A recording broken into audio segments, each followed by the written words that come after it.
System. Yes sir, क्या process देख management रहे थे? System. Process management system. Yes. अच्छा। Yes sir sir. Hello sir, हाँ स्वाति कुमारी हाँ है सर। हाँ, बोलिए। सर आपने ग्रुप में जो फंडामेंटल का नोट्स भेजा है, तो आप भेजे हुए हैं सर, जो फंडामेंटल का नोट्स पीडीएफ है जो। हाँ अच्छा, बस वही पूछना। हाँ, वो नोट्स भेज दिए थे। अच्छा था, तो उसको भी नहीं पढ़िएगा, कि है ना। कंप्यूटर फंडामेंटल चल रहा है ना सर, तो हमको हाँ, लगा वो सर भेजे। ना नहीं, हम ही भेजे थे। तो वो था मेरे पास, तो इसलिए भेज दीजिए वो। वो भी ठीक, उससे भी पढ़िएगा ना। Yes sir. और ओएस का नोट्स मैंने भेज दिया है। ठीक है। हम्म। आज लगता है बच्चे लोग आज कम ज्वाइन किए हैं, नहीं। आज सर 14 स्टूडेंट्स हैं। हम्म, चलिए। तो ये फेस्टिव रिकॉर्ड। सीजन है। हाँ हाँ। तो ये रिकॉर्डिंग भी कर रहे हैं, और फेसबुक पे करते हैं ये। सीमेज पटना यूट्यूब पे लाइव डाल देते हैं हम रिकॉर्डिंग को ना। तो यस उसको सर। भी वहां पर देखिए। Yes sir. तो उसको भी वहां पर यस सर। देखिए, जहां जिसको प्रॉब्लम होता है, जिनका क्लास छूट जाता है, या जिनका नेटवर्क प्रॉब्लम कभी कभी हो जाता है, तो वहां से भी आप समझ सकते हैं। तो आइए, हम लोग देख रहे थे फंक्शंस ऑफ ऑपरेटिंग सिस्टम। ठीक है। ऑपरेटिंग सिस्टम का क्या क्या फंक्शन है। ठीक है। ऑपरेटिंग सिस्टम का क्या क्या सर्विसेज है, जिसमें मैंने बताया था प्रोसेस मैनेजमेंट सिस्टम। ठीक है। सबसे पहले मैं उस पीडीएफ को निकाल लेता हूं जिसे मैं पढ़ा रहा था। ठीक है। और अभी मैंने यूनिट फर्स्ट और यूनिट सेकंड का नोट्स भेज दिया है। आज हम लोग का यूनिट वन कंप्लीट हो जाएगा। आज हम लोग का यूनिट वन कंप्लीट हो जाएगा। ठीक है। तो सबसे पहले हम चलते हैं यहाँ पे। ये रहा आपका ओवेस हैंड रिटन नोट्स।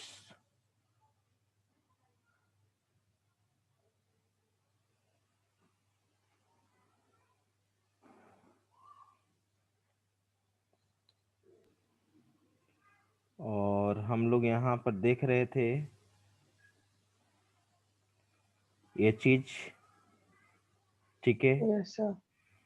ये देखिए, मैं ये बता रहा था फंक्शन ऑफ ओएस, जिसको कहते हैं सर्विसेज ऑफ ओएस। ठीक है। ऑपरेटिंग सिस्टम का ये फंक्शंस है: process management, security management, memory management, file management, user interface, device management. तो सबसे पहले यहाँ पे हम लोग देख रहे हैं प्रोसेस मैनेजमेंट।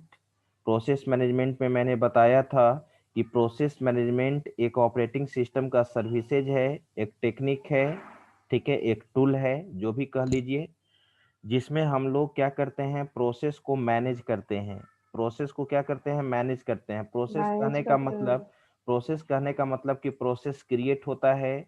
प्रोसेस क्रिएट होगा तो प्रोसेस एग्जीक्यूट करेगा। ठीक है। कुछ समय के लिए प्रोसेस को क्या कर सकते हैं, आप सस्पेंड कर सकते हैं। सस्पेंडेड थ्रेड को आप रिज्यूम कर सकते हैं। रिज्यूम कहने का मतलब रीस्टार्ट कर सकते हैं। ठीक है।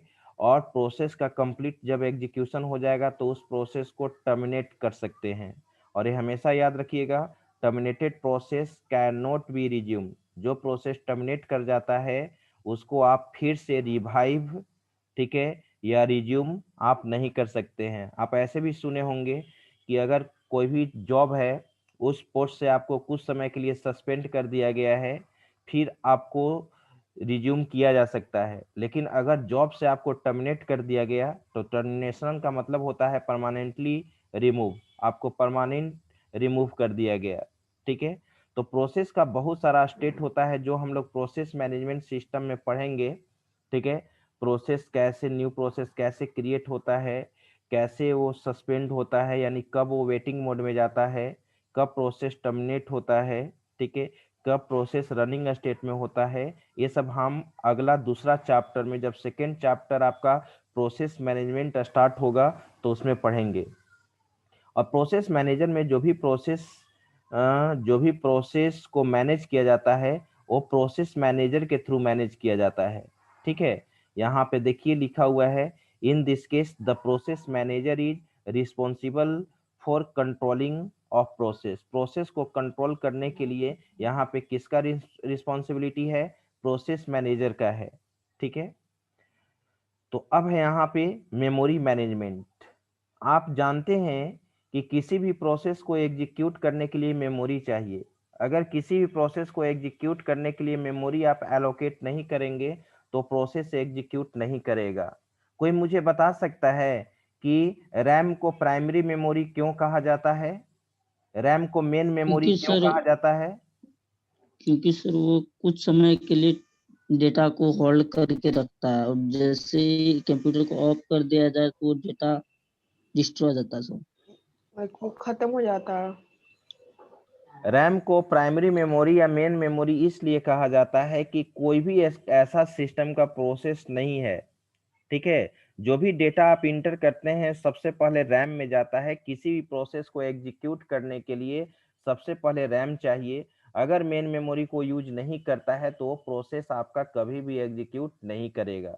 सबसे पहले कोई भी प्रोसेस मेन मेमोरी में ही जाता है, इसलिए रैम को क्या यस कहते हैं? मेन मेमोरी कहा मेन जाता है। मेमोरी। और आप ये हमेशा याद रखिएगा, any process can not be executed without RAM. कोई भी प्रोसेस बिना प्राइमरी मेमोरी एलोकेट किए हुए वो एग्जीक्यूट नहीं कर सकता है। तो मेमोरी मैनेजमेंट चैप्टर में हम लोग पढ़ेंगे कि प्रोसेस को एग्जीक्यूट करने के लिए मेमोरी हम कैसे एलोकेट करेंगे, और जब मेमोरी एलोकेट करेंगे तो मेमोरी डी एलोकेट करेंगे। मैं बता देना चाहता हूं, यहाँ दो टर्म है, एक मेमोरी एलोकेशन और एक है memory D allocation. Memory allocation का मतलब और मेमोरी डी एलोकेशन का मतलब कोई बता सकता है मुझे?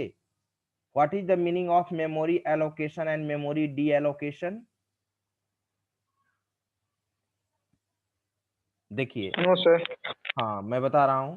मेमोरी एलोकेट का मतलब होता है मेमोरी यूज होना, और मेमोरी डी एलोकेट का मतलब होता है मेमोरी को डी एलोकेट करना यानी फ्री करना, मेमोरी रिलीज करना। आप जानते हैं ना कि रैम हमारा सिस्टम में लिमिटेड होता है, 2 GB का रैम है या 1 GB रैम है, रैम लिमिटेड है, प्राइमरी मेमोरी हमारा लिमिटेड है। तो आप ये भी जानते हो कि किसी भी प्रोसेस को एग्जीक्यूट करने के लिए मेमोरी चाहिए। तो किसी भी प्रोसेस को एग्जीक्यूट करने के लिए जितना मेमोरी चाहिए, जितना मेमोरी यूज करना है, उसको कहते हैं मेमोरी एलोकेशन यानी यूज ऑफ मेमोरी। आप कह सकते हो एलोकेशन, एलोकेशन कहने का मतलब memory allocation is a technique, memory allocation is a technique in which memory is allocated, memory is allocated for process. Process के लिए मेमोरी को क्या किया जाता है? एलोकेट किया जाता है। और डी एलोकेशन कहने का मतलब जो मेमोरी एग्जीक्यूट, जो प्रोसेस एग्जीक्यूट कर गया तो वो प्रोसेस मेमोरी को जो रिलीज करता है, फ्री करता है, उसी को क्या कहते हैं? D allocation.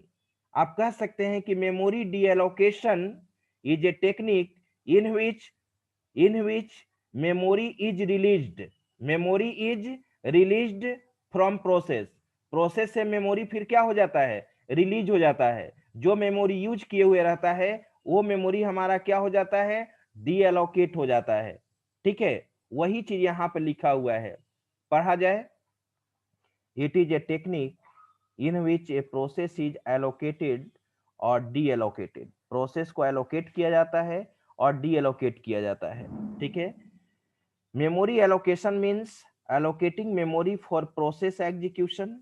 ठीक है, memory D allocation means releasing memory space from process. Process से मेमोरी को फिर क्या कर देते हैं? रिलीज कर देते हैं, फ्री कर देते हैं।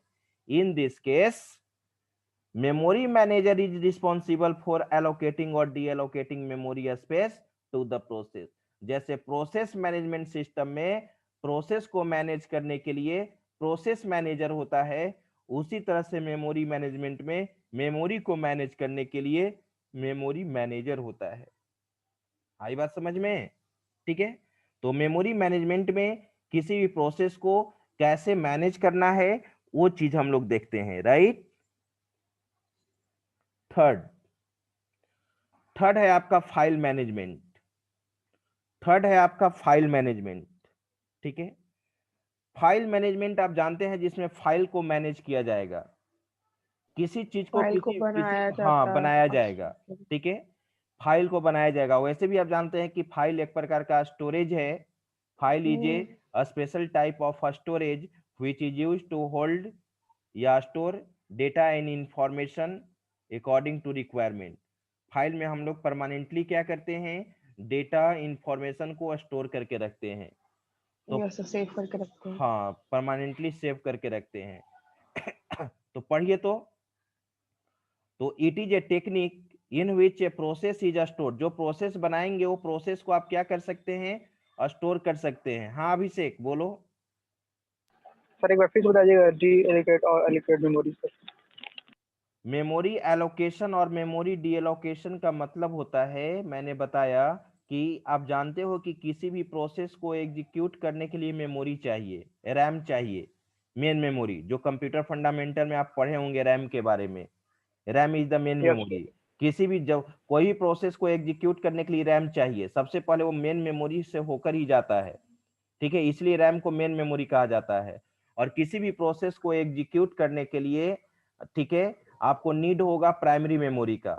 तो किसी भी प्रोसेस को एग्जीक्यूट करने के लिए जितना मेमोरी चाहिए उतना मेमोरी एलोकेट होना चाहिए। मेमोरी एलोकेट करने का मतलब क्या, मेमोरी यूज करना, मेमोरी यूज करना। जितना उस प्रोसेस को जरूरी होगा उतना मेमोरी मैंने एलोकेट कर दिया। अब जैसे ही वो प्रोसेस कंप्लीट एग्जीक्यूट कर जाएगा, ठीक है, फिनिश कर जाएगा, तो जो प्रोसेस जितना मेमोरी यूज किए हुए था वो मेमोरी फिर क्या कर देगा, रिलीज कर देगा, सेकंड, मेमोरी डी एलोकेट कर देगा।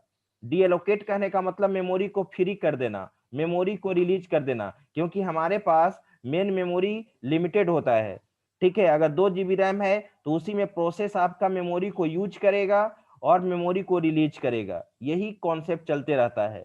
और प्रोसेस को मैनेज करने के लिए, मेमोरी को मैनेज करने के लिए वहां पे किसको रिस्पॉन्सिबिलिटी दिया गया है,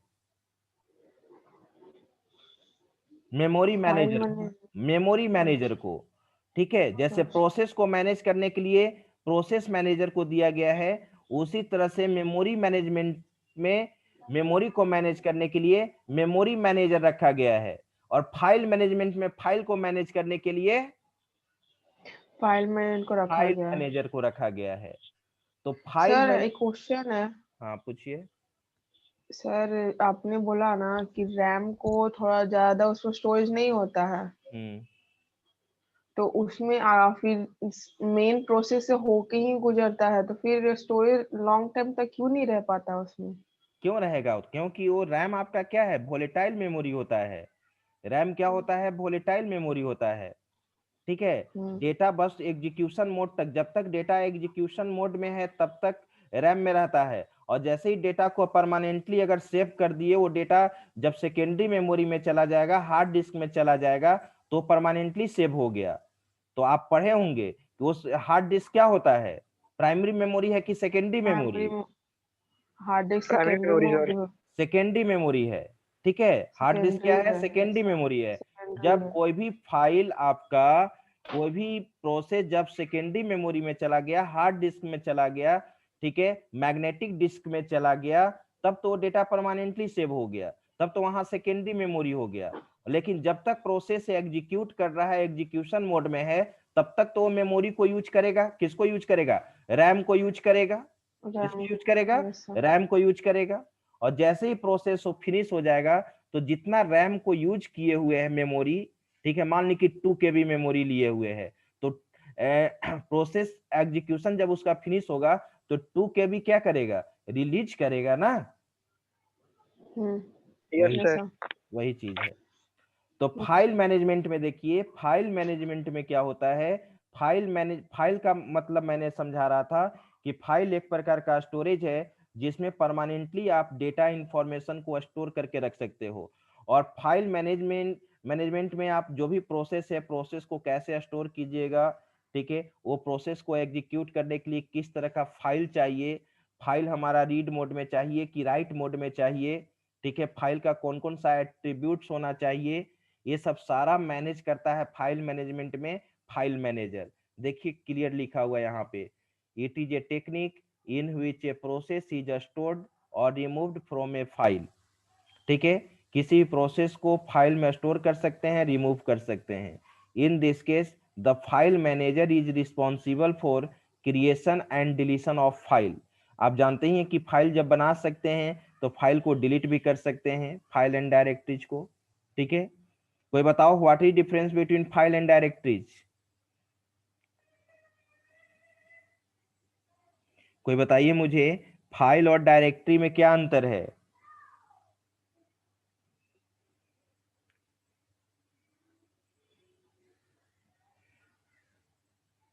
नॉट सर। कोई नहीं।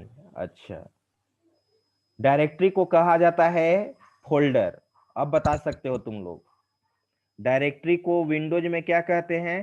फोल्डर। और डॉस में क्या कहते सर हैं? फाइल में, सर फाइल और डायरेक्टरी में यही डिफरेंस हुआ कि वो कोई चीज को होल्ड करके रख सकता है लॉन्ग टाइम तक, जब तक आप उसको चाहें।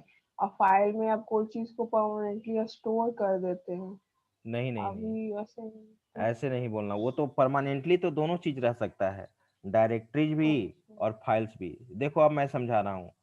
विंडोज में हम लोग डायरेक्टरीज को बोलते हैं फोल्डर। क्या बोलते हैं? Folder.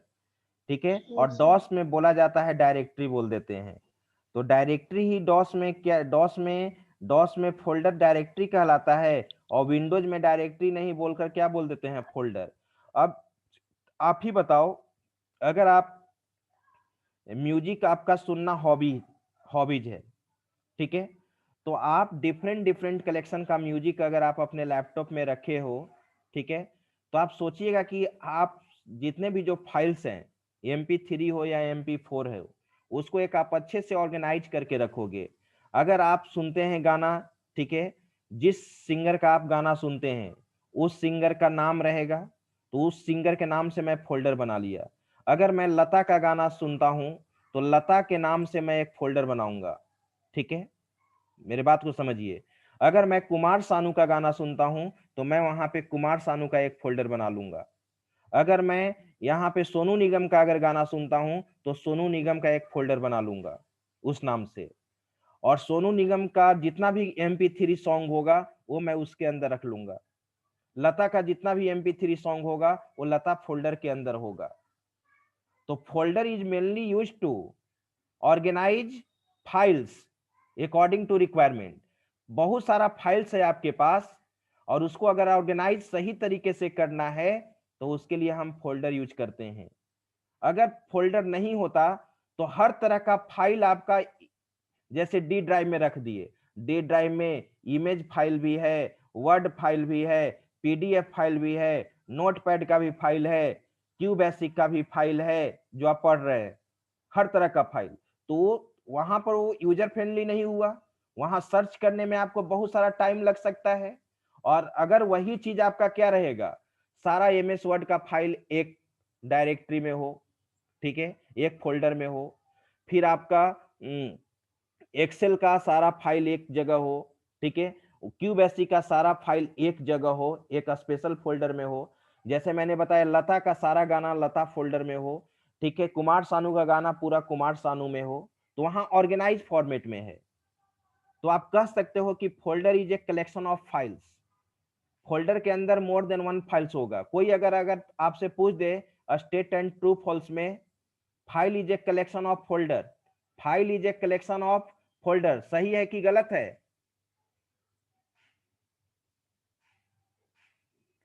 File is a collection of folder, सही है कि गलत है? सही है। सही है सर।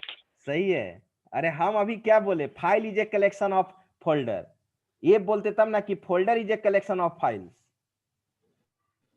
फाइल के अंदर फोल्डर होता है कि फोल्डर के अंदर फाइल होता है? फोल्डर के अंदर फाइल होता है सर। तो मैंने बोला था पहले कि file is a collection of folder, तो गलत हो गया ना। अगर ये बोलते तब ना कि Yes, folder is a collection of files, तब ये सही होता। Yes sir.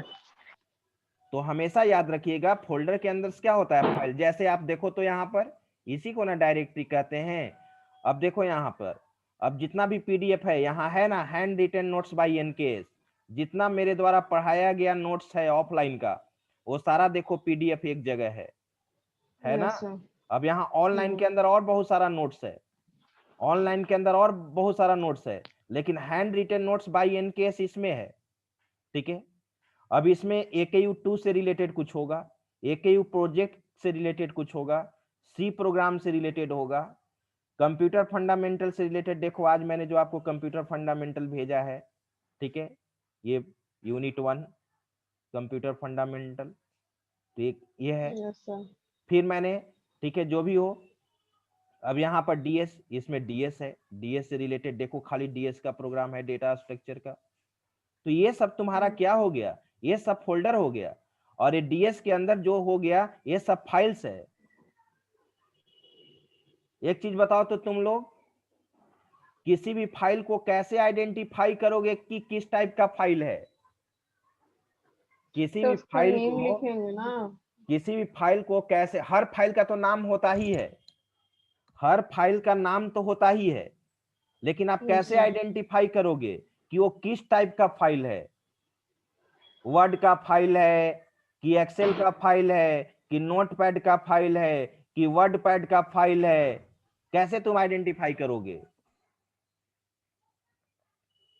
बताओ तो, कोई नोटपैड पढ़े हो, हैंड रेज करो। नोटपैड के बारे में कोई जानते हो तो हैंड रेज करो। जरूर जानते होंगे, ऐसा तो नहीं है कि कंप्यूटर में नोटपैड अगर नहीं जानते होंगे, कोई तो जरूर जानते होंगे। नोटपैड बताओ इस चीज को। एक स्टूडेंट रोहित कुमार, इसको कहते हैं हम नोटपैड। देखो हम लिख रहे हैं यहाँ नोटपैड। ये नोटपैड आप नहीं जानते हैं? नहीं जानते हैं तो कोई बात नहीं है, आपको कंप्यूटर फंडामेंटल में लैब में बताया सर जाएगा। वही ना सर, नोट्स में जो सर नोट वोट बनाते हैं जैसे सर। नहीं नहीं, देखो यहाँ पर ये नोटपैड, यहाँ पर पेन। मैं बात कर रहा हूँ, ये नोटपैड है। देखो यहाँ पे ये नोटपैड है, इसमें कुछ लिख सकते हो ना, इसके बारे में कुछ जानते हो तुम लोग? वही तो सर बोल रहे थे, नोट जिसमें बनाते हैं सर। क्या नोटपैड में फिर सर? लिख के सर उसमें सर नोट बनाते हैं ना जैसे हाँ सर। वही हाँ, नोटपैड के नोट, बारे में मैं नेम, बोल रहा हूँ। डाटा, या उसमें बायो डाटा भी बना के हाँ सेव कर तो सकते सर वही तो हम भी सर बोले। हाँ, तो ये बताओ कि हैं। नोटपैड में जो फाइल बनता है उसका फाइल एक्सटेंशन क्या होता है? सर पहले नेम लिखते हैं। जहाँ सर सेव करना है वहीं से होगा। उसका फाइल एक्सटेंशन क्या होता है? नोटपैड में जो बनाओगे उसका एक फाइल एक्सटेंशन होता है। वर्ड, एमएस नहीं वर्ड में समझ बनाओगे तो एक फाइल फाइल। एक्सटेंशन होता है। किसी भी फाइल को सर आइडेंटिफाई, उसका नाम सर नहीं पता है सर। देखो यहाँ पर वही चीज मैं बता रहा हूँ, किसी भी फाइल को जब तुम सेव करोगे तो उसका एक फाइल एक्सटेंशन होता है जो थ्री कैरेक्टर का होता है। जैसे पीडीएफ का फाइल एक्सटेंशन क्या होता है बताओ? डॉट पीडीएफ, पीडीएफ ही होता है सर। डॉट पीडीएफ डॉट होता है ना। पीडीएफ। तो फाइल हाँ अब तुम, सर, अब अच्छा तुम डॉट। जेपीजी, ये तुम्हारा कोई पासपोर्ट साइज का फोटो है तो जेपीजी क्या है? फाइल एक्सटेंशन है ना। Yes sir. Yes sir. MP3 गाना, एक MP4 गाना, MP3 क्या है? फाइल एक्सटेंशन है। MP3 एक्सटेंशन है। तो हमेशा याद रखना, ये file name can be classified into two parts. one part is called primary name and second part is called extension name, और extension name is used to identify file name। ये हम लोग एक्सटेंशन से ही पता करेंगे कि वो किस टाइप का फाइल है। अब देखो तो यहाँ पर डेस्कटॉप पे देखो, ये module.docx है, तो docx से मैं समझ जाऊंगा कि ये MS वर्ड का फाइल है, ये MS वर्ड का फाइल है। एक्सटेंशन देखो यहाँ पर HTML, मैं समझ जाऊंगा कि HTML का फाइल है। आ रही बात समझ सर में? HTML जो लैंग्वेज होता है सर। हाँ बिल्कुल, वेरी गुड। ये देखो ये मेरा इमेज है पासपोर्ट साइज का, तो मैं यहाँ पर समझूंगा कि डॉट जेपीजी है तो इमेज फाइल है। ये एक्सटेंशन है एक्सटेंशन जिप। मींस होता क्या है? एक्सटेंशन, हर फाइल का एक एक्सटेंशन होता है, हर फाइल उसका का कॉमन नेम, कॉमन छोटा नेम सा नेम। नहीं, कॉमन नेम नहीं। और वही तो चीज मैं बता रहा हूं कि हर फाइल का एक फाइल एक्सटेंशन होता है आइडेंटिफाई करने के लिए। देखो यहाँ पर तुम लोग उस पर फोकस नहीं किए। अगर मैं यहाँ पर आपका नाम लिखूं या मैं अपना नाम लिखूं, आई एम नीरज, ध्यान देना, और इसको तुम सेव करोगे तो फाइल हाँ नेम तो दोगे वहां ना। पे देखो यहाँ पर ये सर पहले ऊपर देखो, नाम आ जाएगा। यहाँ पर मान लो कि मैं इसको डेस्कटॉप पे सेव कर रहा हूँ, ये देख रहे हो ये क्या है? .txt एक्सटेंशन है। और यहाँ पर मैंने फाइल नेम क्या लिखा? फाइल नेम लिख दिया पीपीयू मैंने दिया। ठीक है, जानते हो इसका बाय डिफॉल्ट एक्सटेंशन क्या लेगा? .txt। देखना मैं सेव कर रहा हूं कहाँ सेव हो रहा है? डेस्कटॉप पे। अच्छा। और देखो तुम डेस्कटॉप पे देखो, यहाँ पर ये फाइल देख रहे हो ppu.txt, ये .txt खुद से आ गया। Yes sir. यस तो ये सर। .txt क्या है? File extension. और फाइल नेम तुम्हारा क्या हो गया? ppu, जो सेव करते समय दिए थे, इसी को कहते हैं फाइल एक्सटेंशन। से और पता चला कि नोटपैड में ये सेव है ना सर? हाँ वेरी गुड, ये पता चलेगा txt से कि ये नोटपैड का फाइल है। अच्छा, आप अब समझे हाँ बात है। फिर देखो, फिर मैं बता रहा हूँ, ये MS वर्ड है। देखो MS वर्ड, मैं यहाँ पर कुछ लिख रहा हूँ नया फाइल में, ध्यान देना। MS वर्ड तुम लोग को पढ़ाया जाएगा, और मैंने यहाँ पर कुछ लिखा उसी तरह से, आई एम नीरज, ये MS वर्ड है। तो देखना इसका फाइल एक्सटेंशन क्या होगा। BOCX करके सेव होगा सर। हाँ वेरी गुड, फाइल सेव। और यहाँ पर मान लो कि डेस्कटॉप पे मैंने, देखो यहाँ एक ऑटोमेटिक DOCX ले लिया, और देखो मैं सेव कर रहा हूं, और देखो यहाँ पर तुम डेस्कटॉप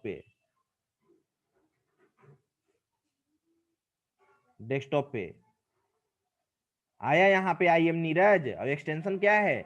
DOCX। समझे? यस सर, समझ गए। तो ये है। अच्छा सर। चलो अब हम लोग चलते हैं अपने टॉपिक पे। तो देखो मैं बता रहा था फाइल मैनेजमेंट। तो हर यहाँ पर कौन सा फाइल चाहिए, उस फाइल का क्या क्या परमिशन होना चाहिए, रीड परमिशन होना चाहिए कि राइट परमिशन होना चाहिए, फाइल कैसे क्रिएट करेंगे, फाइल को कैसे डिलीट किया जाएगा, ठीक है, ये सब सारा रिस्पॉन्सिबिलिटी फाइल मैनेजर को होता है। It also take care of other file related activities such as organising. File को कैसे ऑर्गेनाइज करोगे। अभी मैं आपको दे दूं, कुछ MP3 गाना का कलेक्शन दे दिया, कोई MP4 गाना का कलेक्शन दे दिया, कोई इमेज फाइल JPG फॉर्मेट का है, PNG फॉर्मेट का है, हर तरह का फाइल एक्सटेंशन दे दिया, और हम आपको बोले कि इसको जरा एक फोल्डर में अच्छा से ऑर्गेनाइज करो। तो आप फाइल एक्सटेंशन को देखते हुए फाइल को ऑर्गेनाइज करोगे ना? तो वही चीज है, such as organising, storing, retrieving and naming the file. ठीक है, अगर आपको मैं आप डिफरेंट आप जैसे नोट्स, सारे सर लोग नोट्स आपको प्रोवाइड कर रहे हैं, हम ऑपरेटिंग सिस्टम का नोट्स दे रहे हैं, ठीक है, अंजय सर आपको कंप्यूटर फंडामेंटल का नोट्स दे रहे हैं, अमित सर आपको जो भी पेपर लेते हैं उसका नोट्स दे रहे हैं। तो आप सोचिएगा कि नीरज सर वाला नोट्स एक अलग जगह हो, अंजय सर का नोट्स अलग हो, अमित शुक्ला सर का नोट्स अलग हो, तो उनके नाम से आप फोल्डर बना लीजिए या जैसे ऑर्गेनाइज कीजिए, वो आप पर डिपेंड करेगा कि एक ही में सारा रख लोगे। नहीं सर, अलग अलग रहेगा तो अलग अलग समझ में आएगा। रखिएगा, अलग रखिएगा। और आपके गाना में आपके लैपटॉप में MP3 ही होगा, अगर गाना सुनते हैं तो हर तरह का अलग अलग तरीका से आप ऑर्गेनाइज करते हो, उसी को कहते हैं, ठीक है, फाइल को ऑर्गेनाइज करना। तो समझ गए फाइल मैनेजमेंट, इसमें कोई दिक्कत? No sir. चलो अब यहां पर देखो, सिक्योरिटी मैनेजमेंट। सिक्योरिटी टर्म एक बहुत बड़ा टर्म है। कैसे आप डेटा को सिक्योर करके रखोगे, कैसे आप डेटा को सिक्योर करके रखोगे। सिक्योर करने का मतलब कि हम चाहते हैं कि फाइल में अगर पासवर्ड लगा दे, ध्यान दो, फाइल में हम पासवर्ड लगा दें, जैसे ही फाइल ओपन होगा पासवर्ड से प्रोटेक्टेड रहेगा, जब तक कोई नहीं जानेगा पासवर्ड आपके फाइल को ओपन नहीं कर सकता है। तो पासवर्ड से कैसे प्रोटेक्ट करोगे, कैसे किसी फाइल में पासवर्ड से प्रोटेक्ट करोगे, या कैसे तुम सिक्योरिटी प्रोवाइड करोगे, ये काम हम लोग सिक्योरिटी मैनेजमेंट में करते हैं, ठीक है, ताकि आपका कोई अनऑथराइज यूजर एक्सेस ना करे, ऑथराइज यूजर ही एक्सेस करे। ऑथराइज यूजर ही, जिस यूजर को परमिशन है वही यूजर डेटा को एक्सेस करे, जो अनऑथराइज है उसको एक्सेस ना करे। तो अनऑथराइज यूजर से डेटा को क्या करता है, प्रोटेक्ट करता है। पढ़ो, it is a technique in which operating system protects system resources and information against unauthorised user. ये क्या करता है, एक ऐसा टेक्निक है, ये ऐसा फैसिलिटी को प्रोवाइड करता है जिसमें अनऑथराइज्ड यूजर डेटा को एक्सेस न करे। In this case the security manager, जिस तरह से प्रोसेस मैनेजमेंट में प्रोसेस मैनेजर काम करता है, जिस तरह से मेमोरी मैनेजमेंट में मेमोरी मैनेजर काम करता है, जिस तरह से फाइल मैनेजमेंट में फाइल मैनेजर काम करता है, उसी तरह से सिक्योरिटी मैनेजमेंट में सिक्योरिटी मैनेजर काम करता है। In this case, the security manager is responsible for protecting process from unauthorized user. आई बात समझ में? Yes sir. ठीक है, तो ये सिक्योरिटी मैनेजमेंट। अब आज भर हम लोग इतना ही देखते हैं, ठीक है, और अब अटेंडेंस बना लेते हैं, और इसके बाद Yes, फिर sir. हम लोग नेक्स्ट क्लास में फिर देखेंगे, ठीक है।